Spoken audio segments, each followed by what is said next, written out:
है पार्ट 2। चलिए वीडियो को देर नहीं करते हैं और स्टार्ट करते हैं। पूरी देखिएगा वीडियो को।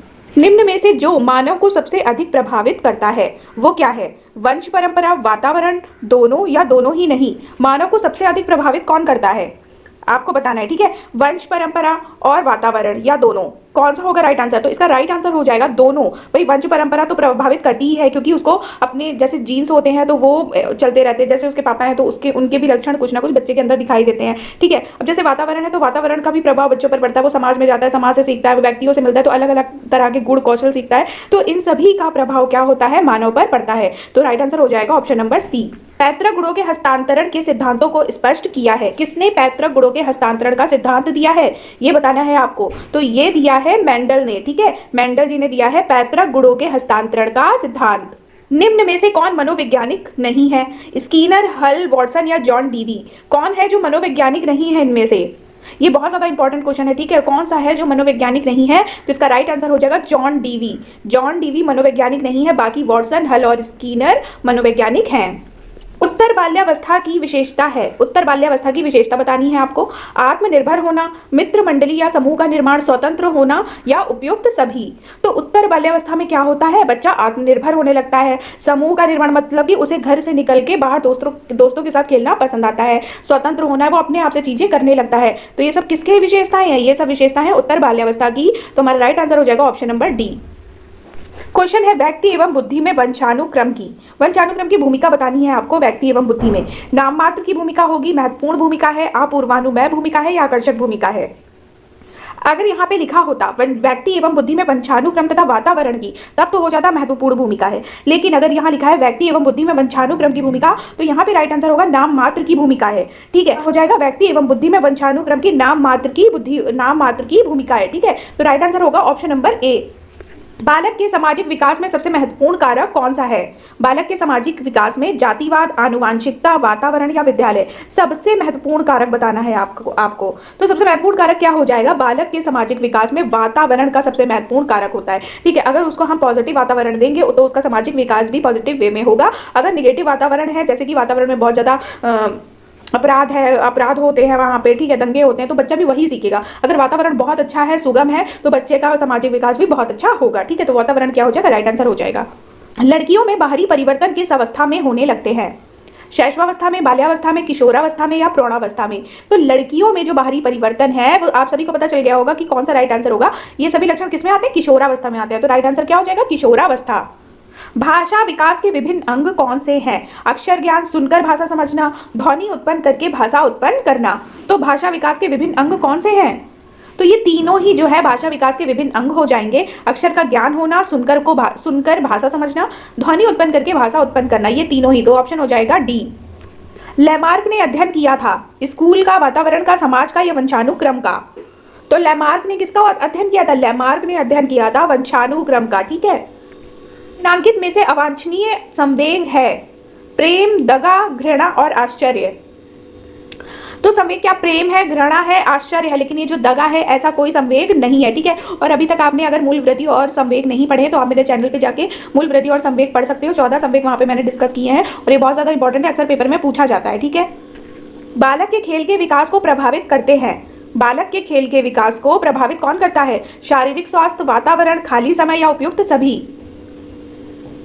तो शारीरिक स्वास्थ्य तो प्रभावित करेगा ही। अगर अच्छा शारीरिक स्वास्थ्य है तो वो खेलेगा कूदेगा तो उसमें खेल का विकास भी होगा। वातावरण, अगर उसे वातावरण अच्छा मिल पाया, खेलने के अनुसार मिल पाया, तो वो खेल का विकास होगा। खाली समय, अगर वो दिन भर बिजी रहता है, पढ़ाई करता रहता है, ट्यूशन पढ़ाई चलता रहता है, तो उसको खाली समय भी तो मिलना चाहिए खेल का विकास करने के लिए। तो ये तीनों ही क्या हो जाएंगे? राइट आंसर हो जाएंगे, मतलब उपयुक्त सभी हमारा राइट आंसर हो जाएगा। निम्न ग्रंथि के दोषपूर्ण कार्य के कारण व्यक्ति का लैंगिक विकास उचित रूप से नहीं हो पाता। कौन सी ग्रंथि है जिससे दोषपूर्ण कार्य के कारण व्यक्ति का लैंगिक विकास उचित रूप से नहीं हो पाता? तो ये है पीनियल ग्रंथि, ठीक है। अतिरिक्त शक्ति के सिद्धांत का संबंध है। अतिरिक्त शक्ति के सिद्धांत का संबंध किससे है? बुद्धि से, स्मृति से, खेल से या पढ़ने से? तो अतिरिक्त शक्ति के सिद्धांत का संबंध किससे हो जाएगा? खेल से, ठीक है। तो ऑप्शन सी हमारा सही हो जाएगा। प्रथम बाल निर्देशन केंद्र किसके द्वारा खोला गया?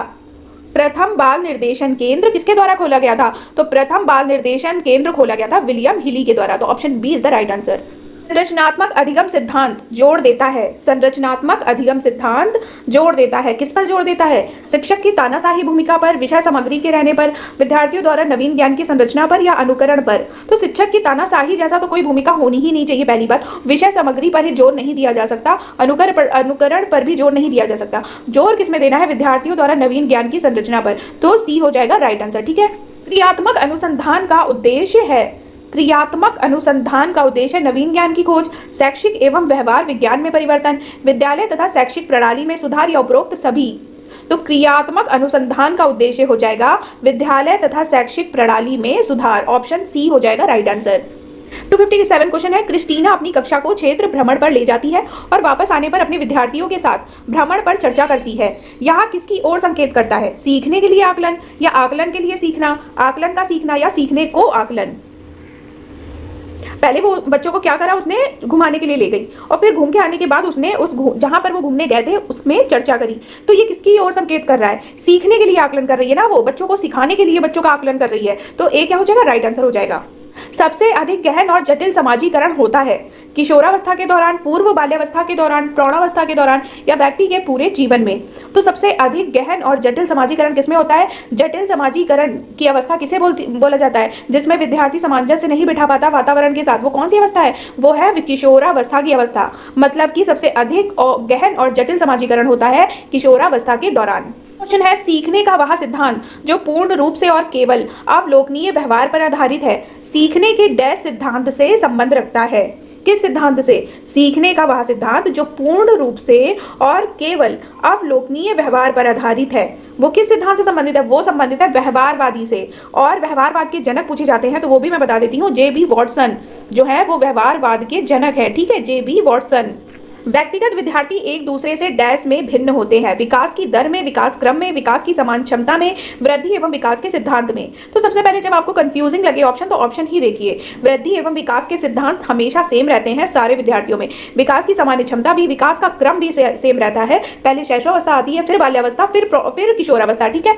विकास की दर में वो एक दूसरे से भिन्न होते हैं। विकास की दर एक विद्यार्थी में तेजी से अगर विद्यार्थी का विकास हो रहा है तो एक विद्यार्थी में हो सकता है विकास धीमी गति से हो। इस तरह से विकास की दर में भिन्नता होती है विद्यार्थियों के मध्य, ठीक है।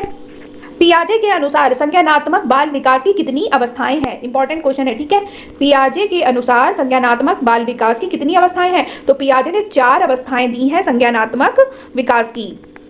तो पियाजे ने 4 अवस्थाएं दी हैं। कौन कौन सी? संवेदी गामक अवस्था दी है पहली, दूसरी कौन सी दी है? पूर्व संक्रियात्मक अवस्था, तीसरी दी है मूर्त संक्रियात्मक अवस्था और चौथी दी है अमूर्त संक्रियात्मक अवस्था। इससे बहुत क्वेश्चन पूछे जाते हैं, एकदम रट्टा मार लो कि लफ्ज में जैसे ही पियाजे नाम आए आपको तुरंत लफ्ज में आ जाए कि उन्होंने 4 अवस्थाएं दी हैं और कौन कौन सी दी हैं ये भी आपको पता होना चाहिए। विग व हट के अनुसार डैश की विशेषताओं को सर्वोत्तम रूप से व्यक्त करने वाला एक शब्द है परिवर्तन। परिवर्तन यानी कि शारीरिक, सामाजिक और मनोवैज्ञानिक। कुल मिला के आपको ये बताना है कि किस अवस्था में बच्चा परिवर्तन फील करता है। उसमें हर चीज में परिवर्तन होता है, चाहे वो शारीरिक हो, सामाजिक हो, मानसिक हो, मनोवैज्ञानिक हो। तो आपको पता होना चाहिए परिवर्तन की अवस्था ही कहलाती है किशोरावस्था, ठीक है। लॉरेंस कोलबर्ग विकास के क्षेत्र में शोध के लिए जाने जाते हैं। कोलबर्ग ने कौन सा विकास का सिद्धांत दिया है? तो उन्होंने नैतिक विकास का सिद्धांत दिया है, इसलिए कोलबर्ग नैतिक विकास के क्षेत्र में शोध के लिए जाने जाते हैं। तो ऑप्शन सी हो जाएगा राइट आंसर। एक कक्षा में व्यक्तिगत विभिन्नताओं के क्षेत्र हो सकते हैं, मतलब एक क्षेत्र में कितनी भिन्नताएं पाई जा सकती हैं। एक कक्षा में कितनी व्यक्तिगत विभिन्नताएं पाई जा सकती हैं? रुचियों की, सीखने के, चरित्र के या सभी? तो बच्चे रुचियों में अलग अलग हो सकते हैं, सीखने का जो उनका क्रम है या सीखने की जो उनकी गति है वो भिन्न हो सकती है, उनके चरित्र अलग अलग हो सकते हैं। तो एक कक्षा में ये सभी चीजें, ये सभी विभिन्नताएं पाई जा सकती हैं, ठीक है। कौन सा सीखना स्थायी होता है? रटकर सीखना, समझकर सीखना, सुनकर सीखना या देखकर सीखना? कौन सा सीखना स्थायी होता है? तो ये होता है समझकर सीखना। समझकर सीखना हमेशा क्या होता है? स्थायी होता है। औपचारिक संक्रियात्मक अवस्था है, कौन सी अवस्था औपचारिक संक्रियात्मक अवस्था में आएगी? अभी मैंने डिस्कस किया था पियाजे की 4 संज्ञानात्मक विकास की अवस्थाएं, उसी में से ये है, ठीक है। तो मैं फिर से आपका रिपीट करवा देती हूँ, रिवीजन हो जाएगा आपका। पहली कौन सी होती है? संवेदी गामक, ठीक है। दूसरी होती है पूर्व संक्रियात्मक अवस्था, तीसरी है मूर्त संक्रियात्मक अवस्था, चौथी है अमूर्त या औपचारिक संक्रियात्मक अवस्था, ठीक है। तो औपचारिक जो संक्रियात्मक अवस्था होती है वो 11 वर्ष से होती है, तो इसका राइट आंसर हो जाएगा 11 वर्ष के बाद की अवस्था ही औपचारिक संक्रियात्मक अवस्था है, ठीक है। भाषा अवबोधन से संबंध विकास है, इसका राइट आंसर क्या हो जाएगा? ये पठन वैफल्य क्या होता है, डिसलेक्सिया होता है, ये सब मैंने डिस्कस कराया हुआ अपने चैनल में, आप देख लीजिए जाके, एक क्वेश्चन तो आपको पेपर में जरूर मिलेगा, ठीक है। तो इसका राइट आंसर क्या हो जाएगा? भाषा अवबोधन से संबंध विकास है, किसका? भाषाघात या अफेजिया। हॉर्नी के अनुसार मौलिक दुश्चिंता के संप्रत्यय का विकास होता है, कब से होता है? मौलिक दुश्चिंता के संप्रत्यय का विकास होता है बाल्यावस्था में, ठीक है। जीव में विकास तथा वर्धन का पूरा होना परिपक्वता कहलाता है, परिभाषित किया है, किसने परिभाषित किया है? जीव में विकास तथा वर्धन का पूरा होना परिपक्वता कहलाता है, ये किसने परिभाषा दी है? किसने दी है? सार्टेन ने दी है, ठीक है। डैश ने बालक के प्राकृतिक विकास पर बल दिया, ये क्वेश्चन हो जाएगा, डैश ने बालक के प्राकृतिक विकास पर बल दिया, ठीक है, प्रभाव नहीं होगा यहाँ पर। डैश ने बालक के प्राकृतिक विकास पर बल दिया, तो इसका राइट आंसर क्या हो जाएगा? मॉन्टेसरी ने बालक के प्राकृतिक विकास पर बल दिया है। जीव में विकास तथा वर्धन का पूरा होना परिपक्वता कहलाता है, यह परिभाषा किसने दी है? तो जीव में विकास तथा वर्धन का पूरा होना परिपक्वता कहलाता है, ये कहा है किसने? सार्टेन ने। किसने कहा है? सार्टेन ने। और एक परिभाषा या दो परिभाषा तो आपको पेपर में जरूर देखने को मिलेगी, ठीक है। क्वेश्चन है, डैश ने बालक के प्राकृतिक विकास पर बल दिया, तो इनमें से किसने बालक के प्राकृतिक विकास पर ज्यादा बल दिया है? और उन्होंने कहा है कि बालक का विकास प्रकृति में ज्यादा अच्छे से होगा, नेचर ही उसे अच्छा सिखाएगी, ये किसने कहा? ये कहा है मॉन्टेसरी ने, ठीक है। और मॉन्टेसरी ने ही बालक के प्राकृतिक विकास पर भी बल दिया। पियाजे के अनुसार 4 से 8 माह में कौन सा संज्ञानात्मक विकास होता है? हाथ मुंह संबंध या आंख हाथ संबंध, प्रतिवृत्ति क्रिया या बोलना शुरू करना। 4 से 8 माह में क्या होता है? आंख हाथ संबंध, मतलब कि वह जो भी चीजें आंखों से देखता है उन्हें पकड़ने का कोशिश करता है, ठीक है। तो आंख हाथ संबंध होता है, आंख हाथ संबंधन होता है इस एज में, ठीक है, 4 से 8 माह में। बाल अध्ययन के पिता किसे कहा जाता है? बाल अध्ययन के पिता किसे कहा जाता है? तो इनमें से आपको बताना है किसे बाल अध्ययन का पिता कहा जाता है। तो ये कहा जाता है स्टेनली हॉल को। नवजात के स्वास्थ्य को जांचने के लिए प्रयोग में ली जाने वाली मापनी स्केल है। नवजात के स्वास्थ्य को जांचने के लिए कौन सी मापनी स्केल का प्रयोग किया जाता है? तो ये किया जाता है WISC स्केल, ठीक है। शरीर के शीर्ष भाग से प्रारंभ होकर नीचे की दिशा में होने वाली शारीरिक वृद्धि को क्या कहा जाता है? देखो, ये कहा जाता है सिर पदाभिमुख अनुक्रम, है ना। इसमें जो विकास होता है वो सिर से पैर की ओर चलता है, और एक होता है केंद्राभिमुख, इसमें केंद्र से बाहर की ओर विकास होता है। तो शरीर के शीर्ष भाग से प्रारंभ होकर नीचे की दिशा, मतलब शीर्ष भाग से प्रारंभ होकर नीचे की दिशा में होने वाली शारीरिक वृद्धि को सिर पदाभिमुख अनुक्रम कहते हैं। नेक्स्ट क्वेश्चन है, पियाजे के सिद्धांत के अनुसार कौन सी अवस्था में बच्चों में उस चिंतन का विकास होना ही अनुत्क्रमणीयता होती है? तो ये किस अवस्था में होता है? ये होता है प्राक संक्रियात्मक अवस्था में, ठीक है। ये जो चारों है ना, ये क्या है? पियाजे द्वारा दी गई संज्ञानात्मक विकास की अवस्थाएं हैं। तो हम देख लेते हैं इनकी एज क्या क्या होती है। जो संवेदी प्रेरक अवस्था है, इसकी एज कितनी होती है? इसकी एज होती है 0 से 2 वर्ष। प्राक संक्रियात्मक की होती है 2 से 7 वर्ष, और मूर्त संक्रियात्मक की होती है 7 से 11, और औपचारिक संक्रियात्मक की होती है 11 से 14 वर्ष, ठीक है। निर्जीव वस्तुओं का सजीव गुण देने वाली प्रकृति का पियाजे ने क्या नाम दिया है? अगर निर्जीव वस्तुओं का सजीव की तरह चिंतन किया जाए, मतलब जैसे कोई निर्जीव वस्तु है और हम चिंतन करके उसको बिल्कुल सजीव समझ रहे हैं, तो इसको पियाजे ने क्या नाम दिया है? को दिया है सजीव चिंतन। बालकों के सर्वतोन्मुखी विकास हेतु सर्वाधिक उचित विद्यालय है जिसमें बालक का सर्वांगीण विकास हो, मतलब सभी प्रकार का विकास हो, उसके लिए सर्वाधिक उचित क्या होगा? खेल का मैदान, समुदाय, प्रकृति जगत या प्रयोगशाला। तो बालक के सर्वांगीण विकास हेतु सर्वाधिक उचित विद्यालय है खेल का मैदान। बालक के विकास में, यहाँ पर में होगा, ठीक है। बालक के विकास में ज्यादा महत्वपूर्ण क्या है? वंशानुक्रम, वातावरण, वंशानुक्रम एवं वातावरण दोनों, या शिक्षा? तो बालक के विकास में केवल वंशानुक्रम और केवल वातावरण नहीं मायने रखते, मायने रखता है वंशानुक्रम एवं वातावरण दोनों। इससे बालक का विकास बहुत अच्छे से होता है, ठीक है। और कहा ही जाता है कि विकास बराबर क्या होता है? वंशानुक्रम इंटू वातावरण, ठीक है। विकास की दृष्टि से सही क्रम है आत्मीकरण, समायोजन, अनुकूलन, समायोजन, आत्मीकरण, अनुकूलन, अनुकूलन, समायोजन, आत्मीकरण, अनुकूलन, आत्मीकरण या समायोजन। तो पहले तो समायोजन होगा, उसके बाद ही हम अनुकूलन हो पाएगा ना। तो समायोजन के बाद ही क्या आएगा? अनुकूलन आएगा। तो ये किस में है? ये है फर्स्ट पॉइंट में। तो हमारा क्रम क्या हो जाएगा? आत्मीकरण, समायोजन और अनुकूलन। पियाजे के संज्ञानात्मक विकास चरणों में से कौन एक सही नहीं है? संज्ञानात्मक विकास चरणों में कौन एक सही नहीं है? देखो, नए पदार्थ का आत्मीकरण तो सही है, समायोजन भी सही है, साम्य धारणा भी सही है, लेकिन जो एक सही नहीं है वो क्या है? पूर्व ज्ञान। मैडम मॉन्टेसरी ने अधिगम परिवेश में सर्वाधिक बल किस पर दिया है? संवेगों के संशोधन पर, ज्ञानेंद्रियों के प्रयोग पर, बच्चों को पूर्ण स्वायत्तता देने पर, विद्यालयों को घर का विकल्प बनाने पर। तो मॉन्टेसरी ने अधिगम में सबसे अधिक बल जिस चीज पर दिया है वो क्या है? ज्ञानेंद्रियों के उपयोग पर।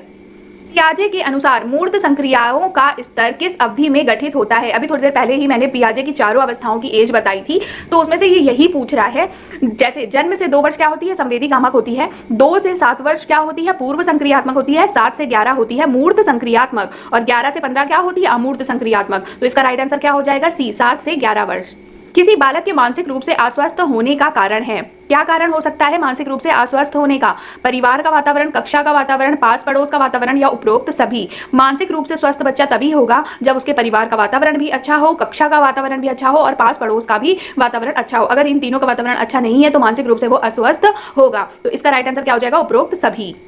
छात्र की प्रयोगात्मक दक्षता के आकलन का यथोचित रूप है? प्रयोगात्मक दक्षता के आकलन का रूप कौन सा है? साक्षात्कार, अवलोकन, प्रश्नावली, या लिखित परीक्षा? अगर हम प्रयोगों के द्वारा बच्चे का आकलन कर रहे हैं तो इंटरव्यू तो होगा नहीं, प्रश्न भी नहीं पूछे जाएंगे, लिखित परीक्षा भी नहीं होगी, हम उसका अवलोकन ही तो करेंगे ना। तभी तो हम समझ पाएंगे कि प्रयोगों को उसने कितने प्रकार से सही किया है या सिद्ध कर पाया वो या नहीं। रमेश और अंकित की समान बुद्धि लब्धि 120 है। रमेश अंकित से 2 वर्ष छोटा है। यदि अंकित की आयु 12 वर्ष हो तो रमेश की मानसिक आयु क्या होगी?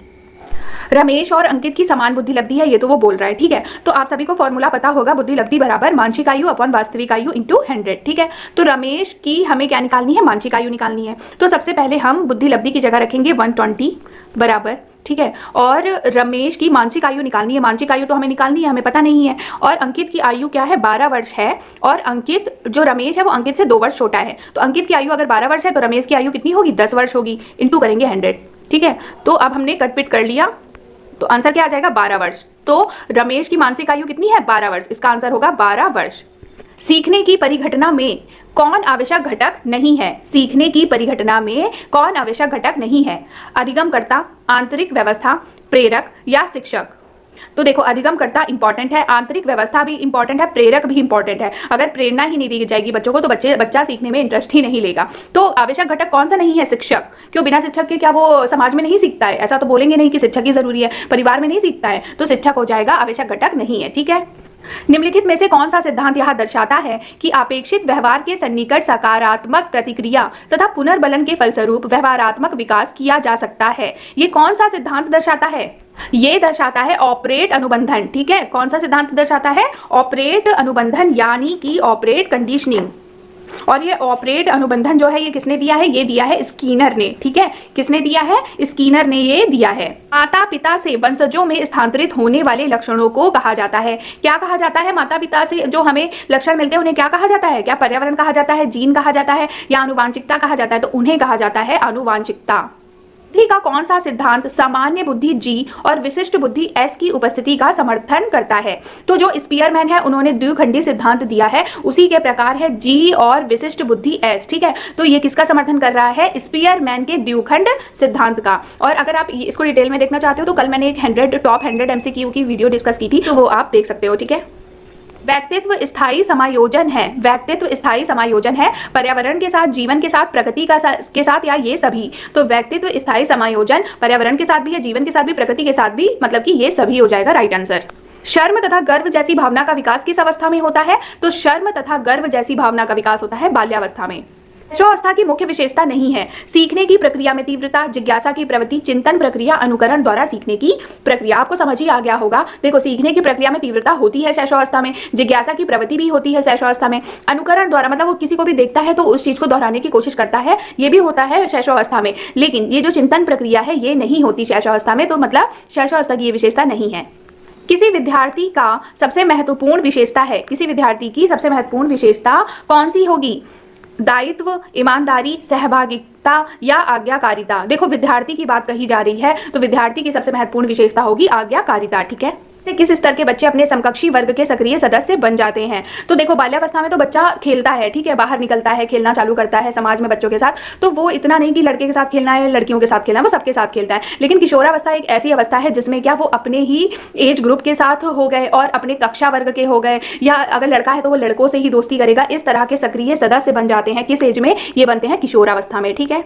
विकास शुरू होता है बाल्यावस्था से, प्रसवपूर्ण अवस्था से, शैशवावस्था से या पूर्व बाल्यावस्था से। तो देखो विकास गर्भ से कब्र तक चलने वाली प्रक्रिया है, ठीक है। तो प्रसवपूर्ण अवस्था यानी कि गर्भ वाली अवस्था है ना ये, तो ये हो जाएगा प्रसवपूर्ण अवस्था से विकास शुरू होता है और जीवन पर्यंत चलता रहता है, ठीक है। पियाजे के अधिगम के संज्ञानात्मक सिद्धांत के अनुसार वह प्रक्रिया जिसके द्वारा संज्ञानात्मक संरचना को संशोधित किया जाता है क्या कहलाती है? संज्ञानात्मक सिद्धांत के अनुसार वह प्रक्रिया जिसके द्वारा संज्ञानात्मक संरचना को संशोधित किया जाता है, मतलब संज्ञानात्मक संरचना को संशोधित किया जा रहा है, मतलब कि नया कुछ शामिल किया जा रहा है, तो ये क्या कहलाती है? ये कहलाती है समावेशन, नए का समावेशन हो रहा है ना। कोलबर्ग के अनुसार सही और गलत के बारे में निर्णय लेने में शामिल चिंतन प्रक्रिया को क्या कहा जाता है? कोलबर्ग के अनुसार सही और गलत क्वेश्चनों के बारे में निर्णय लेने में शामिल चिंतन प्रक्रिया को क्या कहा जाता है? तो ये कहा जाता है, देखो संयोग की नैतिकता या नैतिक तर्कणा, नैतिक यथार्थवाद या नैतिक दुविधा, तो ये कहा जाता है नैतिक तर्कणा, ठीक है। कोलबर्ग ने नैतिक विकास का सिद्धांत दिया है और उसी में उन्होंने ये बताया है कि जैसे क्वेश्चनों के बारे में बच्चों से सही और गलत निर्णय लेने के लिए बोला जाए, तो वो जो चिंतन प्रक्रिया करते हैं उसके निर्णय लेने के लिए उसे बोला जाता है नैतिक तर्कणा। शिक्षक को यह सलाह दी जाती है कि वे अपने शिक्षार्थियों को सामूहिक गतिविधियों में शामिल करें, क्योंकि सीखने को सुगम बनाने के अतिरिक्त ये डैश में भी सहायता करती है। किसमें? अगर शिक्षार्थियों को हम सामूहिक गतिविधि में शामिल कर रहे हैं तो ये इससे क्या होता है? इससे किसमें सहायता मिलेगी? इसमें जाहिर सी बात है समाजीकरण में सहायता मिलेगी। बच्चा क्या करेगा? समूह में रह के वो अच्छा सीखेगा और उसका जो सीखना होगा वो स्थायी होगा, है ना। तो ये सुगम बनाने के तरीके हैं जो सामूहिक गतिविधियों में बच्चों को हम शामिल करते हैं, तो ये क्या करती है? ये समाजीकरण में हेल्प करती है। निम्नलिखित में से कौन सा वो है जिसके अतिरिक्त सभी वातावरणीय कारक विकास को आकार देते हैं? तो देखो शारीरिक गठन जो है, शारीरिक गठन इसके अतिरिक्त, ठीक है, जो वातावरणीय कारक है वो पौष्टिक की गुणवत्ता को भी आकार देते हैं, संस्कृति के विकास में भी सहायक होते हैं और शिक्षा की गुणवत्ता के विकास में भी सहायक होते हैं हमारे क्या वातावरणीय कारक, लेकिन शारीरिक गठन में ये आकार नहीं देते हैं, ठीक है, शारीरिक गठन के विकास को आकार नहीं देते हैं। सेकंड क्वेश्चन है, बाल्यावस्था में बालक भौतिक वस्तुओं के किस आवश्यक तत्व में परिवर्तन समझने लगता है? तो जो बाल्यावस्था है उसमें बालक भौतिक वस्तुओं के किस तत्व में परिवर्तन समझने लगता है? केवल द्रव्यमान में, द्रव्यमान और संख्या में, या केवल संख्या में, या द्रव्यमान, संख्या और क्षेत्र में? तो हमारा राइट आंसर हो जाएगा द्रव्यमान, संख्या और क्षेत्र में। बाल्यावस्था की एज में बालक भौतिक वस्तुओं के आवश्यक तत्व में परिवर्तन समझने लगता है, मतलब कि द्रव्यमान, संख्या और क्षेत्र में परिवर्तन समझने लगता है। थर्ड क्वेश्चन है, विकास के परिप्रेक्ष्य में समय के साथ होने वाले परिवर्तनों में निम्न में क्या शामिल है? विकास के परिप्रेक्ष्य में समय के साथ होने वाले परिवर्तन में क्या शामिल है? रूप, दर, अनुक्रम या ये सभी? तो देखो रूप में परिवर्तन होता है, दर में भी होता है, अनुक्रम में भी होता है, तो हमारा राइट आंसर क्या हो जाएगा? ये सभी। खिलौनों की आयु कहा जाता है, किसे कहा जाता है? पूर्व बाल्यावस्था को या बाल्यावस्था को, शैशवावस्था को, या ये सभी? तो देखो ज्यादा कंफ्यूजन आपको किसमें होगी? पूर्व बाल्यावस्था और बाल्यावस्था, और ऐसे ही क्वेश्चन पूछा जाता है एग्जाम में ताकि स्टूडेंट कंफ्यूज हो, है ना। तो खिलौनों की आयु कहा जाता है किसे? पूर्व बाल्यावस्था को। संवेदी पेशीय अवस्था है, संवेदी पेशीय या संवेदी गामक अवस्था है, कौन सी अवस्था है? ये बताई है जीन पियाजे ने संज्ञानात्मक विकास की अवस्थाएं, उसमें से पहली है संवेदी पेशीय अवस्था जो कि है 0 से 2 वर्ष, ठीक है।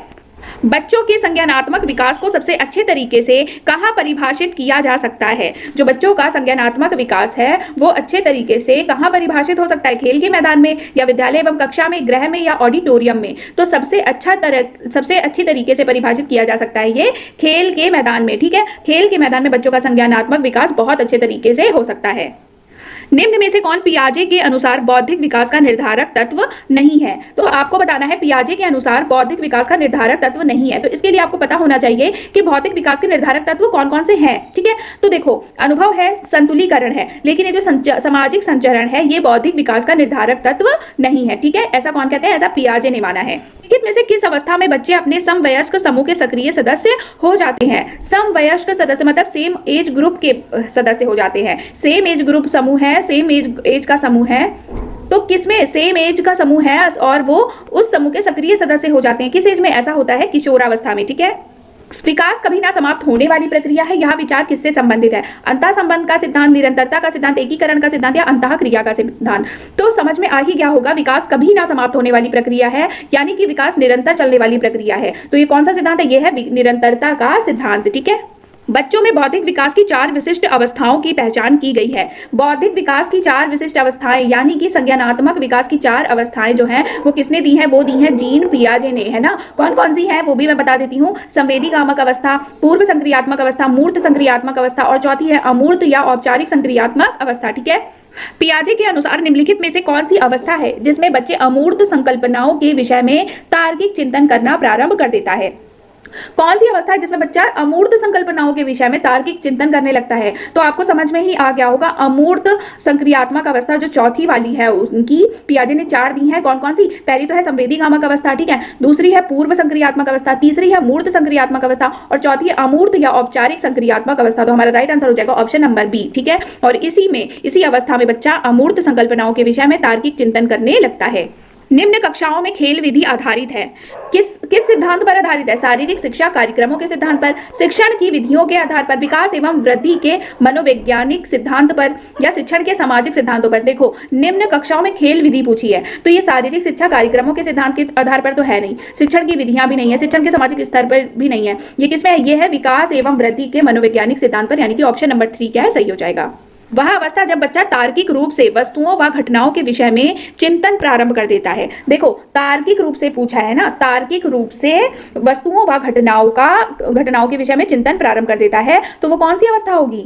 अगर यहीं पे वो पूछ ले कि अमूर्त रूप से तार्किक चिंतन करने लगता है, अमूर्त चिंतन करने लगता है तार्किक रूप से, तो इसका राइट आंसर हो जाएगा औपचारिक संक्रियात्मक अवस्था। लेकिन तार्किक रूप से वस्तुओं व घटनाओं के विषय में चिंतन प्रारंभ कर रहा है वो, तो इसका राइट आंसर हो जाएगा मूर्त संक्रियात्मक अवस्था, ठीक है। निम्न में से क्या बच्चों की सृजनात्मकता के विकास में सहायक नहीं है? खेल, भाषण, कहानी लेखन या निर्माण संबंधी क्रियाएं। तो बच्चों के सृजनात्मक विकास में कौन कौन सी चीजें सहायक हैं? देखो, खेल तो सहायक है, बच्चों का सृजनात्मक विकास खेल से सबसे अच्छा होता है, भाषण भी आवश्यक है, कहानी लेखन भी ठीक है, लेकिन निर्माण संबंधी क्रियाएं क्या है? सहायक नहीं है।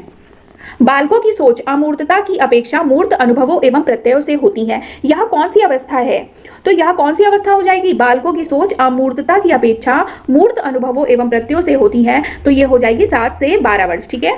एक 13 वर्षीय बालक बात बात में अपने बड़ों से झगड़ा करने लगता है और हमेशा स्वयं को सही साबित करने की कोशिश करता है। वह कौन सी अवस्था में है? तो 13 वर्षीय तो समझ में आ गया होगा, ये किशोरावस्था में आ रहा है। और बाकी लक्षण भी आप देख लो, बड़ों से झगड़ा करना, स्वयं को सही साबित करना, तो ये सब किसमें होता है? ये सब होता है किशोरावस्था में।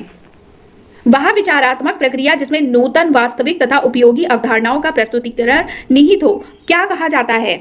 देखो, वह विचारात्मक प्रक्रिया जिसमें नूतन, वास्तविक तथा उपयोगी अवधारणाओं का प्रस्तुतिकरण निहित हो, उसे रचनात्मकता कहा जाता है, ठीक है।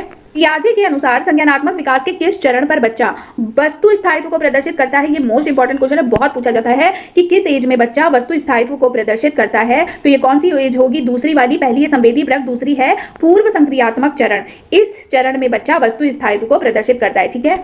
एक अच्छी पाठ्य पुस्तक बचाती है, क्या बचाती है? देखो, लैंगिक संवेदनशीलता, लैंगिक पूर्वाग्रह या सामाजिक दायित्व या लैंगिक समानता। तो क्या बचाती है? ये बचाती है लैंगिक पूर्वाग्रह, ठीक है।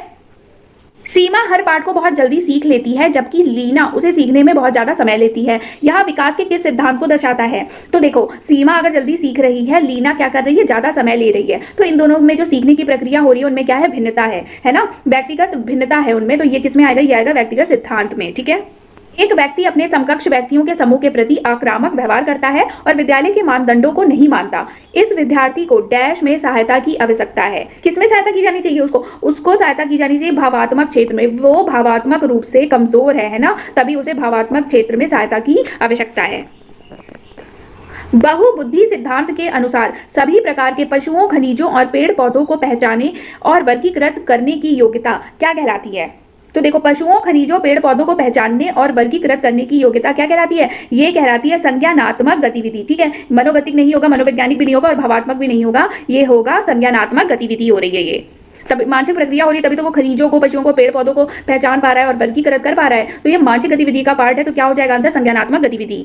मानवीय मूल्य जो प्रकृति में सर्वात्रिक है के विकास का अर्थ है। क्या विकास का अर्थ है? मानवीय मूल्य के विकास का क्या अर्थ है? मानवीय मूल्य के विकास का अर्थ है अभिव्यक्ति, ठीक है। जब एक विद्यार्थी असफल होता है तो समझा जाता है कि पद्धति असफल है, शिक्षक असफल है, पाठ्य पुस्तक असफल है। यह व्यक्तिगत असफलता है। जब एक विद्यार्थी असफल होता है तो क्या समझा जाता है? पद्धति असफल है, नहीं समझा जाएगा, शिक्षक असफल नहीं समझा जाएगा, पाठ्य पुस्तकें असफल है, ये भी नहीं समझा जाएगा, समझा जाएगा यह व्यक्तिगत असफलता है, ठीक है। मैकडूगल के अनुसार मूल प्रवृत्ति जिज्ञासा का संबंध कौन से संवेग से है? मूल प्रवृत्ति, मैकडूगल ने 14 मूल प्रवृत्ति बताई है जो कि मैंने अपने चैनल पे डिस्कस किया हुआ है, आप जाए तो देख सकते हैं जाके, ठीक है। और एक क्वेश्चन तो मूल प्रवृत्ति और जिज्ञासा से जरूर आपको सीटेट के एग्जाम में देखने को मिलेगा, ठीक है। तो मैकडूगल के अनुसार मूल प्रवृत्ति जिज्ञासा का संबंध कौन से संवेग से है? तो ये हो जाएगा आश्चर्य से। दूसरे वर्ष के अंत तक शिशु का शब्द भंडार हो जाता है। तो दूसरे वर्ष के अंत तक शिशु का शब्द भंडार हो जाता है कितने शब्द? 100 शब्द। प्रतिबिंब, अवधारणा, प्रतीक एवं संकेत, भाषा, शारीरिक क्रिया और मानसिक क्रिया अंतर्निहित है। किसके अंतर्निहित है? अनुकूलन के, प्रेरक, पेशी विकास के, समस्या समाधान की या विचारात्मक प्रक्रियाएं। प्रतिबिंब, अवधारणा बनाना, प्रतीक एवं संकेत पहचाना, भाषा बोलना, शारीरिक क्रिया करना और मानसिक क्रिया करना, ये सब किसमें आता है? ये सब आता है विचारात्मक प्रक्रिया में, ठीक है। वह प्रक्रिया जिसके द्वारा माता पिता यहाँ अनुमान लगाते हैं कि उनके बच्चों में सभी सकारात्मक गुण हैं क्योंकि एक गुण सकारात्मक है, क्या कहलाता है?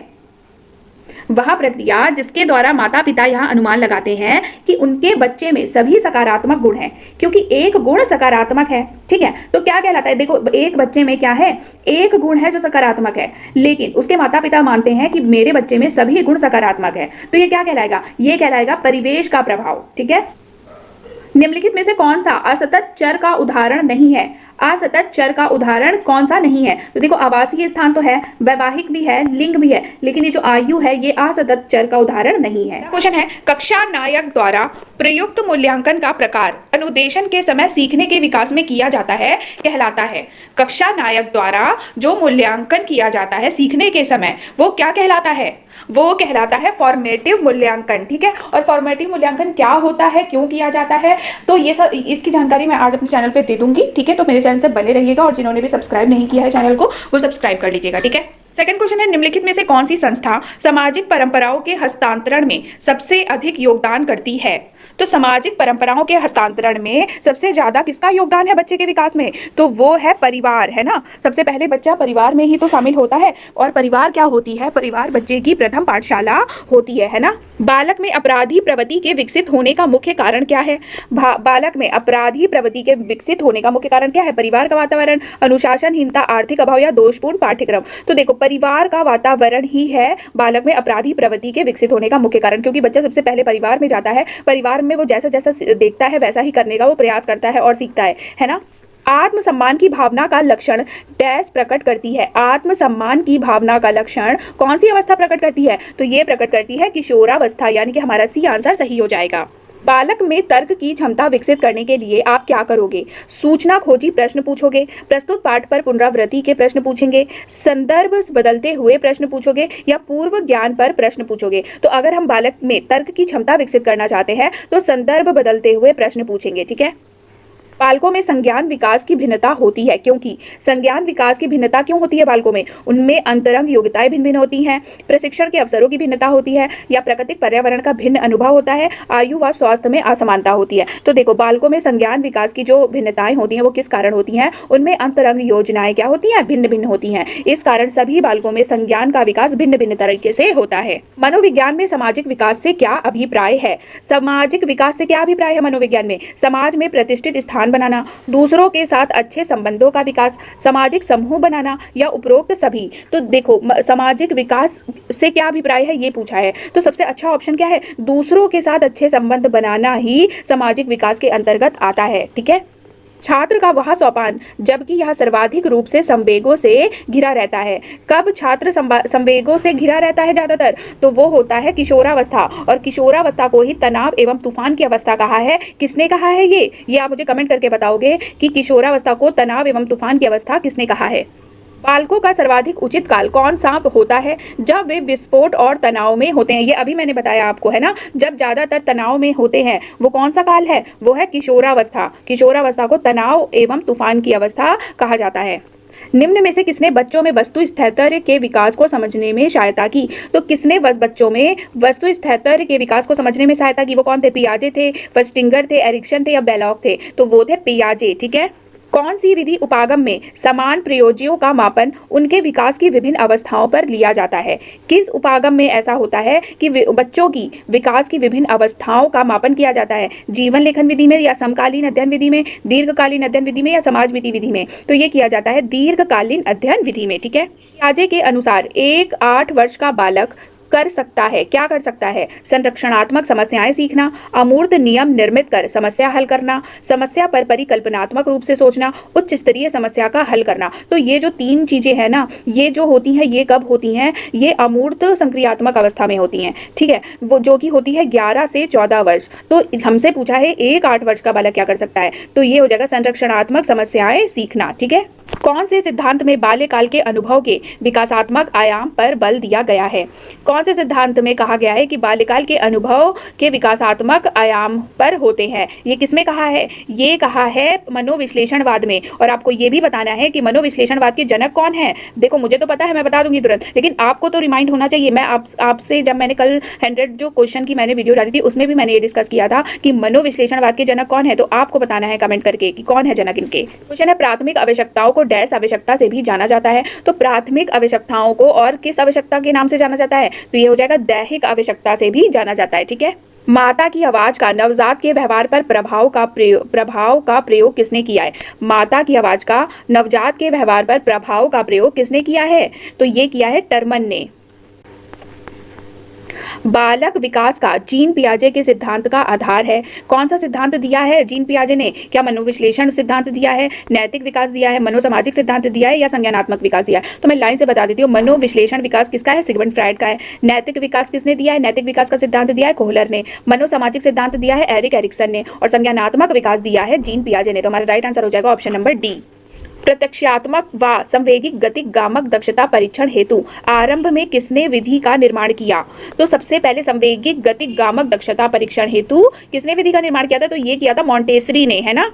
पियाजे के अनुसार बच्चा अमूर्त स्तर पर चिंतन, बौद्धिक क्रियाएं और समस्याएं समाधान किस अवस्था में करने लगता है? तो ये जो अमूर्त चिंतन की अवस्था होती है, मतलब अमूर्त संक्रियात्मक अवस्था या औपचारिक संक्रियात्मक अवस्था में ही बच्चा समस्या समाधान करने लगता है। तो ऑप्शन नंबर सी हमारा सही हो जाएगा। ये चारों अवस्थाएं जो दी हैं, ये पियाजे ने संज्ञानात्मक विकास की अवस्थाएं दी हैं। संवेदी पेशी अवस्था होती है 0 से 2 वर्ष, ठीक है। पूर्व संक्रियात्मक होती है 2 से 7, मूर्त संक्रियात्मक होती है 7 से 11, औपचारिक होती है 11 से 14, ठीक है। सामाजिक आर्थिक मुद्दों में जूझ रहे उन बच्चों को जिनकी प्रतिभा प्रभावित हो सकती है को डैश सहायता करता है। कौन सहायता करता है? ये सहायता करता है 100 अधिगम मॉडल। ऑप्शन नंबर 1 जो है सही हो जाएगा। एक बालक जिसकी बुद्धि लब्धि 105 है उसे वर्गीकृत किया जाएगा। 105 बुद्धि लब्धि का बालक किस में आएगा? श्रेष्ठ बुद्धि में, सामान्य से अधिक बुद्धि में, सामान्य बुद्धि में, या जड़ मंद बुद्धि में? तो जिसकी बुद्धि लब्धि 105 है वो आएगा सामान्य बुद्धि में, ठीक है। शिक्षा मनुष्य में अंतर्निहित क्षमता का परिपूर्णता पे विकास करते हैं। यह कथन किसका है? वेरी वेरी इंपॉर्टेंट है ये। यह कथन किसने दिया है? ये दिया है स्वामी विवेकानंद ने। मानव विकास कुछ विशेष सिद्धांतों पर आधारित है। निम्नलिखित में से कौन सा मानव विकास का सिद्धांत नहीं है? तो अनुक्रमिकता, सामान्य से विशिष्ट, प्रतिवर्ती या निरंतरता। तो देखो अनुक्रमिकता तो है, सामान्य से विशिष्ट भी है, निरंतर भी विकास चलता रहता है, लेकिन ये जो प्रतिवर्ती है ये मानव विकास का सिद्धांत नहीं है। अवधारणाओं का विकास मुख्य रूप से डैश का हिस्सा है। अवधारणाओं का विकास किसका हिस्सा है? क्या संज्ञानात्मक विकास का, सामाजिक विकास का, शारीरिक विकास का, या बौद्धिक विकास का? तो अवधारणाओं का विकास हिस्सा है बौद्धिक विकास का। आनुवांशिकता को डैश सामाजिक संरचना माना जाता है। तो आनुवांशिकता को गौड़, गत्यात्मक, स्थिर या प्राथमिक कौन सी सामाजिक संरचना माना जाता है? तो आनुवांशिकता को माना जाता है स्थिर सामाजिक संरचना। मतलब ऑप्शन नंबर सी क्या है? सही हो जाएगा, स्थिर, ठीक है। निम्नलिखित में से कौन सा रचनात्मक आकलन के उपकरण नहीं है? रचनात्मक आकलन के उपकरण आपको पता होने चाहिए, तभी आप इस क्वेश्चन को सही से कर पाओगे, ठीक है। तो रचनात्मक आकलन का उपकरण कौन सा नहीं है? तो देखो पहले तो मौखिक प्रश्न है, प्रश्नोत्तरी और खेल है, दत्त कार्य है, लेकिन जो सत्र परीक्षा है वो रचनात्मक आकलन का उपकरण नहीं है। पुरुष स्त्रियों की अपेक्षा ज्यादा बुद्धिमान होते हैं। यह कथन कैसा है? आपको बताना है। सही हो सकता है, लैंगिक पूर्वाग्रह प्रदर्शित करता है, बुद्धि के भिन्न पक्षों के लिए सही है, या सही है। तो देखो पुरुष स्त्रियों की अपेक्षा ज्यादा बुद्धिमान होते हैं, ये किस ओर जा रहा है? ये जा रहा है लैंगिक पूर्वाग्रह प्रदर्शित करता है, ठीक है। रक्षा तंत्र बहुत सहायता करता है किसमें? हिंसा से निपटने में, दबाव से निपटने में, थकान से निपटने में, या अजनबियों से निपटने में। तो रक्षा तंत्र किससे सहायता करता है? रक्षा तंत्र सहायता करता है दबाव से निपटने में, यानी कि ऑप्शन नंबर बी जो है सही हो जाएगा। किसकी क्रियाशीलता का संबंध मनुष्य की पाचन क्रिया से भी होता है? जनन ग्रंथियां, एड्रीनल ग्रंथियां, गल ग्रंथियां, या अभिव्रक ग्रंथियां? तो किसकी क्रियाशीलता का संबंध मनुष्य की पाचन क्रिया से है? तो ये अभिव्रक ग्रंथियों की क्रियाशीलता का संबंध मनुष्य की पाचन क्रिया से भी होता है, ठीक है। बाल विकास को सर्वाधिक प्रभावित करने वाला कारक है। बाल विकास को सर्वाधिक कौन प्रभावित करता है? यौन शिक्षा, बुद्धि परीक्षण, खेलकूद का मैदान, या सुंदर विद्यालय भवन? तो बाल विकास को सर्वाधिक प्रभावित करता है खेलकूद का मैदान। निम्नांकित में से खेल पर आधारित विधि है। कौन सी विधि खेल पर आधारित है? समस्या समाधान विधि, वाद विवाद विधि, व्याख्यान विधि या किंडरगार्टन विधि? तो खेल पर आधारित जो विधि है वो कौन सी है? किंडरगार्टन विधि। ठीक है। प्राकृतिक चयन के सिद्धांत का संबंध है। प्राकृतिक चयन के सिद्धांत का संबंध किससे है? तो ये हो जाएगा डार्विन से। ठीक है, प्राकृतिक चयन के सिद्धांत का संबंध डार्विन से है। अब शिक्षा हो गई है। क्या शिक्षा केंद्रित है, विद्यालय केंद्रित है, मित्र केंद्रित है या बाल केंद्रित है? तो शिक्षा कैसी है? शिक्षा बाल केंद्रित है। बालक के समाजीकरण का प्रथम घटक है। बालक के समाजीकरण का प्रथम घटक क्या परिवार है, विद्यालय है, राजनीतिक दल है या क्रीड़ा स्थल है? तो बालक के समाजीकरण का प्रथम घटक परिवार है। परिवार ही बालक की प्रथम पाठशाला होती है ना। संवेग शब्द का शाब्दिक अर्थ है क्रोध तथा भय, उत्तेजना या भावों में उथल पुथल, स्नेह एवं प्रेम या वातावरण में समायोजन। तो इनमें से जो सही आंसर है वो क्या हो जाएगा? संवेग शब्द का शाब्दिक अर्थ है उत्तेजना या भावों में उथल पुथल। भाषा विकास के क्रम में अंतिम क्रम है। भाषा विकास के क्रम में अंतिम क्रम क्या है? ध्वनि पहचानना, ध्वनि उच्चारण, शब्द उच्चारण या भाषा विकास की पूर्ण व्यवस्था। तो भाषा विकास के क्रम में अंतिम क्रम है भाषा विकास की पूर्णावस्था। ठीक है। जिन इच्छाओं की पूर्ति नहीं होती उनमें से भंडारगृह किसका है? जिन इच्छाओं की पूर्ति नहीं होती वो कहाँ जाती हैं? वो जाती हैं इदम में। ठीक है, और ये इदम अहम और परम परा अहम का जो कॉन्सेप्ट है वो किसने दिया था? ये दिया था सिगमंड फ्रायड ने। शैक्षिक दृष्टि से बाल विकास की अवस्थाएं हैं। बाल विकास की अवस्थाएं कौन कौन सी हैं? किशोरावस्था भी होती है, बाल्यावस्था भी होती है, शैशवावस्था भी होती है। तो राइट आंसर क्या हो जाएगा? उपरोक्त सभी। Psychology from the stand point of behaviourist किसकी रचना है? ये बुक किसने लिखी है? तो ये लिखी है वॉटसन ने। अधिगम का पुनरावृत्ति का सिद्धांत दिया है। पुनरावृत्ति का सिद्धांत किसने दिया है? तो ये दिया है पैट्रिक पावलोव ने। बाल विकास का अर्थ है व्यवहार में परिवर्तन, बालक का गुणात्मक परिणात्मक परिवर्तन या बालक का गुणात्मक परिवर्तन या व्यक्तित्व में परिवर्तन। तो बाल विकास का क्या अर्थ है? बालक का गुणात्मक परिमाणात्मक परिवर्तन। इनमें से जो मनोवैज्ञानिक नहीं है, क्रोगमैन तो देखो मनोवैज्ञानिक है, सोरेंस भी है, हरलॉक भी है, लेकिन जो सुकरात है वो मनोवैज्ञानिक नहीं है। संवेगात्मक स्थिरता का लक्षण है। संवेगात्मक स्थिरता का लक्षण क्या हो जाएगा? झगड़ालू, विनोदी, समायोजित या भीरू। तो संवेगात्मक स्थिरता का लक्षण है समायोजित। गिलफोर्ड ने अभिसारी चिंतन पद का प्रयोग किसके समान अर्थ में किया है? तो गिलफोर्ड ने अभिसारी चिंतन पद का प्रयोग किसके समान अर्थ में किया? ये किया है सृजनात्मकता। मतलब अभिसारी चिंतन क्या होता है? बहुत प्रकार से सोचना। जैसे बच्चे के सामने एक क्वेश्चन ले आओ तो वो उसके कई सारे हल निकाल लेता है, तो इसी को कहते हैं अभिसारी चिंतन, और ये किसमें होती है? सृजनात्मकता में। ठीक है। समस्या के अर्थ को जानने की योग्यता वातावरण के दोषों, कमियों एवं रिक्तियों के प्रति सजगता विशेषता है। किसकी विशेषता है? समस्या के अर्थ को जानने की योग्यता किसमें होती है? प्रतिभाशाली बालकों में, सामान्य बालकों में या सृजनशील बालकों की? तो ये सजगता ये जो विशेषता है किसकी है? सृजनशील बालकों की। मानव विकास किन दोनों योगदानों का परिणाम है? अभिभावक एवं अध्यापक का, सामाजिक सांस्कृतिक कारकों का, अब वंशानुक्रम एवं वातावरण का। तो देखो मानव विकास किसका परिणाम है? वंशानुक्रम एवं वातावरण का। डैश के अतिरिक्त बुद्धि के निम्नलिखित पक्षों को स्टर्नबर्ग के त्रितंत्र सिद्धांत में संबोधित किया गया है। तो स्टर्नबर्ग के त्रितंत्र सिद्धांत में क्या क्या है? देखो संदर्भगत है, अवयवभूत भी है, अनुभाविक भी है, लेकिन सामाजिक नहीं है। ठीक है। जिस प्रक्रिया में व्यक्ति दूसरों के व्यवहार से सीखता है ना कि प्रत्यक्ष अनुभव से, उसको क्या कहा जाता है? देखो दूसरों के व्यवहार से सीख रहा है मतलब कि वो ग्रुप में है ना, लोगों के ग्रुप में है और वहां से वो सीख रहा है, मतलब कि समाज में वो ग्रुप मिलेगा, तो क्या हो जाएगा? सामाजिक अधिगम कहा जाएगा इसको। पियाजे मुख्यतः डैश के योगदान के लिए जाने जाते हैं। तो पियाजे ने कौन से विकास का सिद्धांत दिया है? इन्होंने दिया है संज्ञानात्मक विकास का सिद्धांत, और इसमें इन्होंने संज्ञानात्मक विकास की 4 अवस्थाएं बताई हैं। संवेदीगामक, पूर्व संक्रियात्मक अवस्था, मूर्त संक्रियात्मक अवस्था और अमूर्त या औपचारिक संक्रियात्मक अवस्था। ठीक है। में से किस समूह के बालकों को समायोजन की समस्या होती है? देखो औसत बुद्धि वाले, ग्रामीण बुद्धि वाले, अध्ययनशील बालक या कुशाग्र बुद्धि के बच्चे, किसको समस्या होगी समायोजन की? तो ये समस्या होती है कुशाग्र बुद्धि के बच्चे को। ठीक है। बुद्धि एवं सृजनात्मकता में किस प्रकार का सहसंबंध पाया जाता है? तो बुद्धि एवं सृजनात्मकता में किस प्रकार का सहसंबंध है? यह है धनात्मक। 100 केंद्रित अवस्था होती है। 100 केंद्रित अवस्था कौन सी होती है? जन्म से 2 वर्ष, 3 से 6 वर्ष, 7 वर्ष किशोरावस्था या किशोरावस्था में। तो 100 केंद्रित अवस्था होती है 3 से 6 वर्ष। ठीक है। निम्नांकित अवस्था में प्रायः बालकों का आकर्षण समलिंगी के प्रति होता है। किसके प्रति होता है? समलिंगी के प्रति होता है। किस अवस्था में? तो ये होता है बाल्यावस्था में। किस आयु में बालक में समय, दिन, दिनांक एवं क्षेत्रफल संबंधित अवबोध हो जाता है? किस आयु में बच्चा जानने लगता है दिन, दिनांक एवं क्षेत्रफल? तो वो जानने लगता है 9 वर्ष की आयु में। मतलब ऑप्शन नंबर बी क्या हो जाएगा? सही हो जाएगा। किस मनोवैज्ञानिक ने माना है कि उचित वातावरण से बुद्धि लब्धि में वृद्धि होती है? तो किस मनोवैज्ञानिक ने माना है? मेंडल ने, कूले ने, स्टीफंस ने, क्लार्क ने? तो स्टीफंस ने माना है कि उचित वातावरण से बुद्धि लब्धि में वृद्धि होती है। किशोरावस्था की प्रमुख विशेषता नहीं है संवेगों का आधिक्य, संग्रह की प्रवृत्ति, कल्पना की बहुलता या समायोजन का अभाव। तो देखो, किशोरावस्था की सबसे पहले पता होना चाहिए विशेषताएं क्या है। तो संवेगों का आधिक्य तो किशोरावस्था की विशेषता है, कल्पना की बहुलता भी होती है, समायोजन का अभाव भी होता है। तो कौन सी विशेषता नहीं है? संग्रह की प्रवृत्ति किशोरावस्था की विशेषता नहीं है। बालक बालिकाएं अपने जीवन में किसी अन्य को आदर्श के रूप में स्वीकार करते हैं, किस अवस्था में? तो ये किस अवस्था में होता है? ये होता है किशोरावस्था में, ठीक है। सृजनशील बालकों का लक्षण है समस्या के प्रति सजगता का अभाव, गतिशील चिंतन का अभाव, जिज्ञासा या अनमनीयता। सृजनशील बालकों का लक्षण क्या है? सृजनशील बालक कैसे होते हैं? जिज्ञासु होते हैं, ठीक है। के विकास में महत्व है किसका? केवल वंशानुक्रम का, केवल वातावरण का, भोजन का, या वंशानुक्रम एवं वातावरण दोनों का? तो बालक के विकास में वंशानुक्रम एवं वातावरण दोनों का विशेष महत्व होता है। जन्म के समय बालक का भार होता है, जन्म के समय बालक का भार कितना होता है? ये मोस्ट इंपॉर्टेंट क्वेश्चन है। जन्म के समय बालक का भार 6 से 8 पाउंड का होता है, ठीक है। जीवन का सबसे कठिन काल है, जीवन का सबसे कठिन काल कौन सा होता है? बाल्यावस्था, शैशवावस्था, गर्भावस्था या किशोरावस्था? तो जीवन का सबसे कठिन काल होता है किशोरावस्था, ठीक है। किशोरावस्था को तनाव एवं तूफान की अवस्था किसने कहा है? ये आप मुझे कमेंट करके जरूर बताना।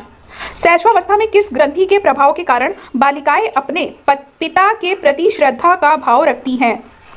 तो किस ग्रंथि के प्रभाव के कारण? ये ग्रंथि होती है इलेक्ट्रा ग्रंथि, ठीक है। और जो ऑडिपस ग्रंथि होती है ये बॉयज में होती है, और इसी वजह से ये जो बालिकाएं होती है ना, वो अपने पिता के प्रति श्रद्धा का भाव रखती हैं, और ऑडिपस ग्रंथि बालकों में होती है, जिस वजह से वो अपनी माँ के प्रति श्रद्धा का भाव रखते हैं। तो इसका राइट आंसर हो जाएगा इलेक्ट्रा ग्रंथि। विकास के संबंध में सही कथन है। विकास कुछ समय बाद रुक जाता है, ऐसा तो है नहीं। विकास जन्म से मृत्यु तक चलता रहता है। विकास बुद्धि सूचक होता है, ये भी नहीं है। विकास का संबंध बाहरी परिवर्तन से है, ऐसा नहीं है। विकास संपूर्ण पक्षों में होने वाला परिवर्तन है, ठीक है। तो थर्ड आंसर सही हो जाएगा। रही किशोर किशोरी अपनी डैश के प्रति कठोर होंगे, किसके प्रति कठोर होंगे? जीवन शैली के, संप्रत्यय के, वास्तविकता के या समस्या के? तो पूर्वाग्रही किशोर किशोरी अपनी समस्या के प्रति कठोर होंगे, ठीक है।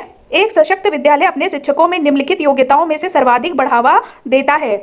किसमें बढ़ावा देता है? एक सशक्त विद्यालय अपने शिक्षकों में किसका बढ़ावा दे रहा है? वो देता है प्रतिस्पर्धात्मक अभिवृत्ति का, ठीक है।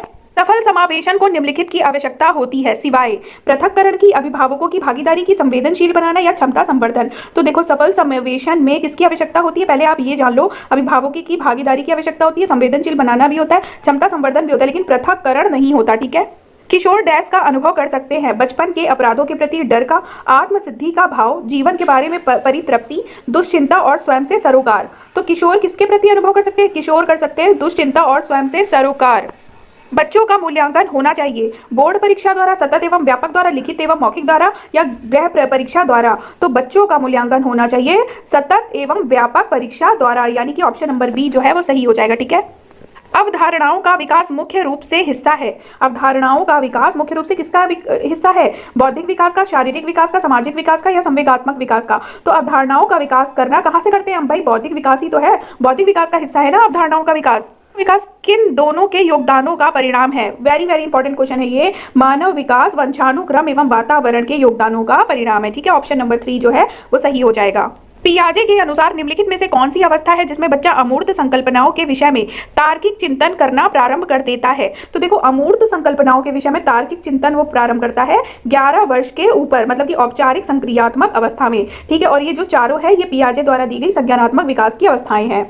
विकास कभी ना समाप्त होने वाली प्रक्रिया है। यहाँ विचार किससे संबंधित है? भाई विकास कभी ना समाप्त होने वाली मतलब निरंतर चलता है, जन्म से लेकर मृत्यु तक, गर्भ से लेकर कब्र तक चलने वाली प्रक्रिया है विकास। तो कौन सा हो जाएगा? निरंतरता का सिद्धांत ना, निरंतर चलने वाली प्रक्रिया है विकास। इनमें से कौन सा शिक्षार्थियों में सृजनात्मकता का पोषण करता है? सृजनात्मकता का पोषण कौन करता है? अच्छी शिक्षा के व्यवहारिक मूल्यों के लिए विद्यार्थियों का शिक्षण, ये नहीं होगा। प्रत्येक शिक्षार्थी के अंतर्जात प्रतिभाओं का पोषण करना एवं प्रश्न करने के अवसर उपलब्ध कराना। तो बी हमारा ऑप्शन सही हो जाएगा। फिर भी हम थर्ड एंड फोर्थ देख लेते हैं। विद्यालय जीवन के प्रारंभ में उपलब्धि के लक्ष्यों पर बल देना, परीक्षा में अच्छे अंकों के लिए विद्यार्थियों की कोचिंग करना। ये दोनों ऑप्शन गलत हो जाएंगे, ठीक है। निम्नलिखित में से किस अवस्था में बच्चे अपने समवयस्क समूह के सक्रिय सदस्य हो जाते हैं? तो समवयस्क समूह के सक्रिय सदस्य होते हैं किशोरावस्था में। निम्न में से कौन पियाजे के अनुसार बौद्धिक विकास का निर्धारक तत्व नहीं है? तो बौद्धिक विकास का निर्धारक तत्व कौन सा है? तो अनुभव है, संतुलीकरण है, लेकिन ये जो सामाजिक संचरण है ये नहीं है, ठीक है। विकास के संदर्भ में निम्न में से कौन सा कथन सत्य नहीं है? विकास की प्रत्येक अवस्था में अपने खतरे हैं। विकास उकसाने या बढ़ावा देने से नहीं होता। विकास सांस्कृतिक परिवर्तनों से प्रभावित होता है। विकास की प्रत्येक अवस्था की अपनी विशेषताएं होती हैं। तो सत्य नहीं है बताना है ना। विकास की प्रत्येक अवस्था में अपने खतरे होते हैं, ये सही है। विकास ये भी सही है, ये भी सही है, लेकिन ये नहीं सही है। विकास उकसाने या बढ़ावा देने से नहीं होता। खिलौनों की आयु कहा जाता है पूर्व बाल्यावस्था को, उत्तर बाल्यावस्था को, शैशवावस्था को, या ये सभी? तो खिलौनों की आयु कहा जाता है पूर्व बाल्यावस्था को। व्यक्तित्व स्थायी समायोजन है पर्यावरण के साथ, जीवन के साथ, प्रकृति के साथ, या ये सभी? तो राइट आंसर क्या हो जाएगा? व्यक्तित्व स्थायी समायोजन है तीनों के साथ, मतलब कि पर्यावरण के साथ भी, जीवन के साथ भी, प्रकृति के साथ भी, मतलब कि डी हो जाएगा राइट आंसर। शर्म तथा गर्व जैसी भावना का विकास किस अवस्था में होता है? तो शर्म तथा गर्व जैसी भावना का विकास शैशवावस्था में, बाल्यावस्था में, किशोरावस्था में, या वृद्धावस्था में? तो ये विकास होता है बाल्यावस्था में। ठीक है। शैशवावस्था की मुख्य विशेषता क्या नहीं है? सीखने की प्रक्रिया में तीव्रता होती है शैशवावस्था में, जिज्ञासा की प्रवृत्ति भी होती है, अनुकरण द्वारा सीखने की प्रवृत्ति भी होती है, लेकिन चिंतन प्रक्रिया शैशवावस्था में नहीं होती। किस मनोवैज्ञानिक के अनुसार विकास एक सतत और धीमी प्रक्रिया है? तो किसने कहा है विकास एक सतत और धीमी प्रक्रिया है? ये कहा है स्कीनर ने। व्यक्तित्व विकास की अवस्था है अधिगम एवं वृद्धि, व्यक्तिवृत्त अध्ययन, उपचारात्मक अध्ययन, या इनमें से कोई नहीं? तो व्यक्तित्व विकास की अवस्था है अधिगम एवं वृद्धि। विकास में वृद्धि से तात्पर्य है ज्ञान में वृद्धि होना, संवेग में वृद्धि होना, वजन में वृद्धि, आकार, सोच, समझ, कौशलों में वृद्धि। देखो, विकास में वृद्धि होने से तात्पर्य है आकार, सोच, समझ, कौशलों में वृद्धि होना। ठीक है। परिपक्वता का संबंध है किससे? विकास से, बुद्धि से, रचनात्मकता से, या रुचि से? तो परिपक्वता का संबंध होता है विकास से। एक बच्चे की मानसिक आयु 12 वर्ष एवं वास्तविक आयु 10 वर्ष है, तो उसकी बुद्धि लब्धि क्या होगी? तो देखो यहाँ पे रूल लगाना है, बुद्धि लब्धि बराबर मानसिक आयु अपॉन वास्तविक आयु इंटू 100 हो जाएगा। ठीक है। तो मानसिक आयु कितनी दी है? 12, वास्तविक आयु है 10 और यहाँ पे 100, तो 0 से 0 कट जाएगा, यहाँ पे क्या आ जाएगा? 120। तो हमारा आंसर क्या हो जाएगा? 120। शरीर के आकार में वृद्धि होती है। क्यों वृद्धि होती है? शारीरिक और गत्यात्मक विकास के द्वारा, संवेगात्मक विकास के द्वारा, संज्ञानात्मक विकास के द्वारा, या नैतिक विकास के द्वारा? तो शरीर के आकार में वृद्धि होती है शारीरिक और गत्यात्मक विकास के द्वारा। प्रभावित करने वाले कारक है वंशानुक्रम, परिवार का वातावरण, परिवार की सामाजिक स्थिति, या उपरोक्त सभी? तो देखो, मानसिक विकास को वंशानुक्रम भी प्रभावित करता है, परिवार का वातावरण भी, परिवार की सामाजिक स्थिति भी, तो मतलब राइट आंसर हो जाएगा डी, उपरोक्त सभी। बाल मनोविज्ञान के आधार पर कौन सा कथन सर्वोत्तम है? सारे बच्चे एक जैसे होते हैं, प्रत्येक बच्चा विशिष्ट होता है, कुछ बच्चे विशिष्ट होते हैं, या कुछ बच्चे एक जैसे होते हैं? तो देखो, सबसे सर्वोत्तम कथन हो जाएगा प्रत्येक बच्चा अपने आप में विशिष्ट होता है। ठीक है। एक बच्चे की वृद्धि और विकास के अध्ययन की सर्वाधिक अच्छी विधि कौन सी है? वृद्धि और विकास के अध्ययन की सबसे अच्छी विधि, वेरी वेरी इंपॉर्टेंट क्वेश्चन है, ये पूछा जाता है, ये है विकासीय विधि। ठीक है। वृद्धि और विकास के अध्ययन की सर्वाधिक अच्छी विधि है विकासीय विधि। जाति में भी कौन से व्यक्तिगत विभिन्नता के निर्धारक तत्व होते हैं जो मानव जाति की विविधता को बताते हैं? तो कौन से वे तत्व हैं जो मानव जाति की विविधता को बताते हैं? पर्यावरण का अंतर, अनुवांशिकता का अंतर, अनुवांशिकता व पर्यावरण की अंतःक्रिया, या उपरोक्त में से कोई नहीं? तो ये हो जाएगा अनुवांशिकता व पर्यावरण की अंतःक्रिया। ठीक है। बुद्धि के संबंध में सही कथन क्या है? समायोजन करने की क्षमता का नाम बुद्धि है, सीखने की क्षमता का नाम बुद्धि है, संक्षिप्त तार्किकता की क्षमता का नाम बुद्धि है, या उपरोक्त सभी? तो भाई, बुद्धि तो सभी करती है ना, समायोजन भी करती है, सीखने की क्षमता भी बुद्धि से होती है, संक्षिप्त तार्किकता की क्षमता का नाम भी बुद्धि है, तो उपरोक्त सभी हो जाएगा राइट आंसर। ठीक है। मनोविज्ञान शिक्षा का आधारभूत विज्ञान है, या किसने कहा है? वेरी वेरी इंपॉर्टेंट डेफिनेशन है ये। मनोविज्ञान शिक्षा का आधारभूत विज्ञान है, ये कहा है स्कीनर ने। बुद्धि लब्धि मापन के जन्मदाता कौन है? इंपॉर्टेंट क्वेश्चन है, बुद्धि लब्धि मापन के जन्मदाता कौन है? तो ये है टर्मेन। शिक्षा मनोविज्ञान की उत्पत्ति का वर्ष कौन सा माना जाता है? तो शिक्षा मनोविज्ञान की उत्पत्ति का वर्ष माना जाता है 1900। गर्भ में बालक को विकसित होने में कितने दिन लगते हैं? तो ये लगते हैं 280 दिन, और कभी कभी ये भी पूछ लेता है गर्भ में बालक को विकसित होने में कितने महीने लगते हैं? तो ये 9 महीने। ठीक है। नवजात शिशु का भार होता है, नवजात शिशु का भार कितना होता है? 6 पाउंड, 7 पाउंड, 8 पाउंड, या 9 पाउंड? तो नवजात शिशु का भार होता है 7 पाउंड। बच्चों को सीखने की प्रक्रिया में माता पिता को डैश भूमिका निभानी चाहिए? क्या नकारात्मक, अग्रोन्मुखी, सहानुभूतिपूर्ण, या तटस्थ? तो देखो, बच्चों को सीखने की प्रक्रिया में माता पिता को अग्रोन्मुखी भूमिका निभानी चाहिए। ठीक है। मानव जीवन किन दोनों के योगदानों का परिणाम है? अभिभावक एवं अध्यापक का, सामाजिक एवं सांस्कृतिक कारकों का, वंशानुक्रम एवं वातावरण का, या इनमें से कोई नहीं? तो जब विकास की बात आ जाती है ना, तो वंशानुक्रम एवं वातावरण का ही योगदान होता है। ठीक है। बच्चे दुनिया के बारे में अपनी समाज का सृजन करते हैं, इसका श्रेय किसको जाता है? या किसने कहा है कि बच्चे दुनिया के बारे में अपनी समाज का सृजन करते हैं? ये कहा है पियाजे ने। धारणाओं का विकास मुख्य रूप से किसका हिस्सा है? अब धारणाओं का विकास मुख्य रूप से किसका हिस्सा है? तो ये है बौद्धिक विकास का हिस्सा। मूल्यांकन किया जाना चाहिए। मूल्यांकन से बच्चे पढ़ेंगे, इससे बच्चों की उपलब्धि का पता लगेगा, बच्चों को सीखने के स्तर का ज्ञान होता है, शिक्षकों की उपलब्धि का पता चलता है। तो देखो, मूल्यांकन से बच्चे पढ़ेंगे ऐसा तो है नहीं, उपलब्धि का पता चलता है ऐसा भी नहीं है, शिक्षकों की उपलब्धि ये भी नहीं। हमें ये जानना है कि हमने जो पढ़ाया है वो बच्चों को कितना आया है, इसलिए मूल्यांकन करना है ना कि बच्चे कितना सीख पाए हैं, इसलिए राइट आंसर सी हो जाएगा। मनोविज्ञान की दृष्टि से निम्न में से कौन सा कथन सत्य है? बच्चे अपने ज्ञान का सृजन स्वयं करते हैं, ये तो सत्य है। विद्यालय में आने से पहले बच्चों को कोई पूर्व ज्ञान नहीं होता है, ऐसा तो है नहीं, परिवार में तो ज्ञान लेता है ना वो परिवार से। अधिगम प्रक्रिया में बच्चों को कष्ट होता है, ऐसा नहीं है, बच्चे यथावत वही सीखते हैं जो उन्हें पढ़ाया जाता है, ऐसा भी नहीं, बच्चे समाज से भी सीखते हैं। बच्चों में नैतिकता की स्थापना के लिए सर्वोत्तम मार्ग है, उन्हें धार्मिक पुस्तक पढ़ाना चाहिए, शिक्षक का आदर्श रूप में व्यवहार करना, उनका मूल्य शिक्षा पर मूल्यांकन करना, उन्हें प्रातःकालीन सभा में उपदेश देना। तो देखो, बच्चों में अगर नैतिकता की स्थापना करनी है तो सबसे अच्छा तरीका है शिक्षक का आदर्श रूप में व्यवहार करना। मानसिक रूप से स्वस्थ अध्यापक की विशेषता क्या है? वह संवेदनात्मक रूप से संतुलित है, उसे अपने विषय का गहन ज्ञान है, वह अत्यधिक संवेदनशील है, वह सख्त अनुशासन पसंद करता है। तो मानसिक रूप से स्वस्थ अध्यापक की क्या विशेषता है? वह संवेदनात्मक रूप से संतुलित है, मतलब कि ऑप्शन नंबर 1 सही हो जाएगा। शिक्षा का अति महत्वपूर्ण उद्देश्य है आजीविका कमाना, बच्चे का सर्वांगीण विकास, पढ़ना एवं लिखना सिखाना या बौद्धिक विकास। तो शिक्षा का अत्यधिक महत्वपूर्ण उद्देश्य क्या है? बच्चे का हमें सर्वांगीण विकास, सर्वांगीण विकास में सब कुछ आ जाता है, शारीरिक, मानसिक, संवेगात्मक, सामाजिक, सब कुछ है ना। तो बच्चे का सर्वांगीण विकास ही शिक्षा का महत्वपूर्ण उद्देश्य है। दीक्षा द्वारा पूछे गए एक प्रश्न का उत्तर शिक्षक तत्काल नहीं दे सकता है, शिक्षक की प्रतिक्रिया क्या होनी चाहिए? शिक्षक द्वारा दीक्षा को चुप करा देना चाहिए, ऐसा नहीं है। शिक्षक द्वारा दीक्षा का ध्यान बटा देना चाहिए, ऐसा भी नहीं है। शिक्षक को कहना चाहिए मैं नहीं जानता हूं, ये भी नहीं है। शिक्षक द्वारा इस प्रश्न का सही उत्तर बाद में समझकर देना चाहिए। तो राइट आंसर क्या हो जाएगा? डी। आप अनपढ़ माता पिता के बच्चों को अंग्रेजी सिखाना चाहते हो, आप बच्चों से अंग्रेजी में बात करेंगे, आप बच्चों को अंग्रेजी में बोलने के लिए बाध्य करेंगे, आप बच्चों को मातृभाषा में बोलने से रोकेंगे, आप उसे मातृभाषा की सहायता से अंग्रेजी सिखाने का प्रयास करोगे। तो भैया, हम कभी भी बच्चों को मातृभाषा बोलने से रोक नहीं सकते और अंग्रेजी बोलने के लिए बाध्य नहीं कर सकते, और ना ही हम बच्चों से अंग्रेजी में बात करेंगे। तो ये तीनों ऑप्शन गलत हो जाएंगे। राइट आंसर क्या हो जाएगा? आप उसे मातृभाषा की सहायता से अंग्रेजी सिखाने का प्रयास करेंगे। शिक्षक को ज्ञान होना चाहिए अध्यापन विषय का, बाल मनोविज्ञान का, शिक्षा संहिता का, अध्यापक विषय एवं बाल मनोविज्ञान का। तो शिक्षक को ज्ञान होना चाहिए अध्यापक विषय एवं बाल मनोविज्ञान का। तो राइट आंसर हो जाएगा ऑप्शन नंबर डी।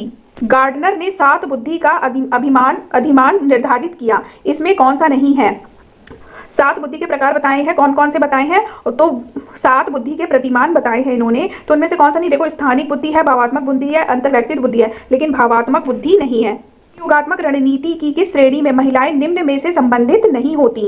स्वीकार्यता से संबंधित होती हैं, क्रांति से होती हैं, अनुकूलन से होती हैं, लेकिन प्रतिरोध से संबंधित नहीं होती। ठीक है। विद्यालय क्षेत्र में रचनात्मक निर्धारकों को जानने के लिए इनमें से कौन सा उपागम नहीं है? वार्तालाप कौशल, बहुविकल्पीय कौशल, परियोजना कार्य या मौखिक प्रश्न।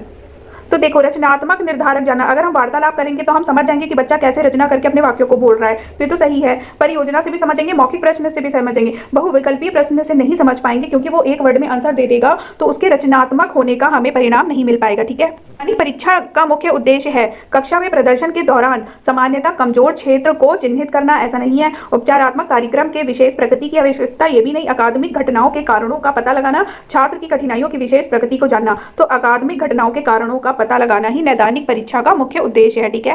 पृथक पृथक समजातीय समूह के व्यक्तियों के प्रति बच्चों की अभिवृत्ति साधारणतया आधारित होती है उनके अभिभावकों की अभिवृत्ति पर, उनमें समकक्षियों की अभिवृत्ति पर, दूरदर्शन के प्रभाव पर, उनके सहोदरों की अभिवृत्ति पर। तो देखो, बच्चा क्या सीखता है? जो उसके मम्मी पापा करते हैं बचपन से, वही तो वो सीखता है। तो इसका राइट आंसर हो जाएगा उनके अभिभावकों की अभिवृत्ति पर। विद्यार्थियों के अच्छे मानसिक स्वास्थ्य को बनाए रखने के लिए निम्न में से कौन सा तरीका अधिक महत्वपूर्ण है?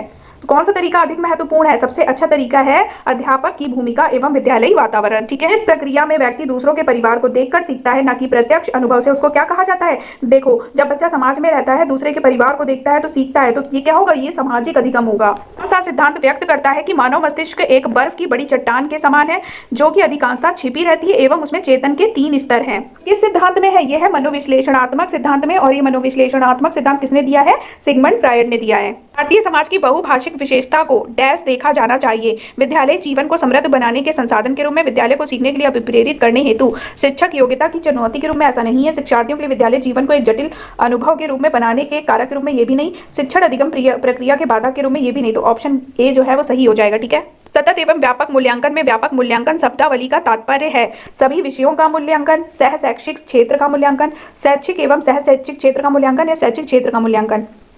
सतत एवं व्यापक मूल्यांकन में व्यापक मूल्यांकन का क्या तात्पर्य है? शैक्षिक एवं सह शैक्षिक क्षेत्र का मूल्यांकन। ठीक है। तो यहीं तक थी वीडियो। उम्मीद है वीडियो आपको पसंद आई होगी। Thank you so much.